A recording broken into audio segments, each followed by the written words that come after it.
Today's episode brought to you by the baler. Show that pile of shear bolts, flywheel shear bolts. Go in there. Usually when you shear a bolt, this stop dog is connected to the needles through a rod. When the needles relax, this comes out, connects right there. Pink. Oh, why the hell are the needles relaxing? Well, there's a brake disc here and the needle twine box, not the twine box, you ding dong. Yeah.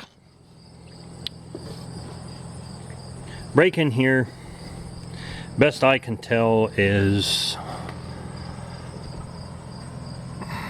this catch and all this stuff connected to the distance wheel. When your distance comes up, the catch comes down. Of course, this rod is connected to the needles. So the brake is the only thing after it's getting ready to tie that holds the needles up. I believe these are factory ones. And the previous owner must have already flipped them, because they are wore on both sides. These ones you can flip.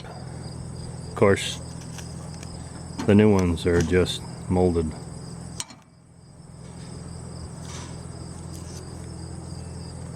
Well, see if what happens here, if this works. Hopefully it does. Put them brakes on, and I got some hay to bale today. See what happens.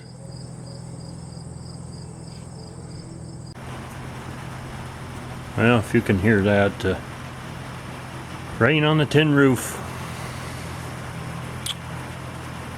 Finished up just before it rained. Got the wagons back here in the shed. There's two. See the other one? Oh, anyway, two wagons. Nice third crop. Nice stuff. Had a bunch of broken bales. That wasn't any fault of the baler.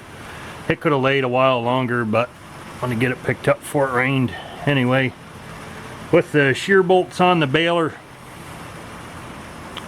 definitely, if you got shear bolt issues and you get off and check things out and it's in the middle of a tie cycle, definitely check your brake. That definitely did it. I didn't break one bolt. Broke some twine, but not a bolt. Yeah.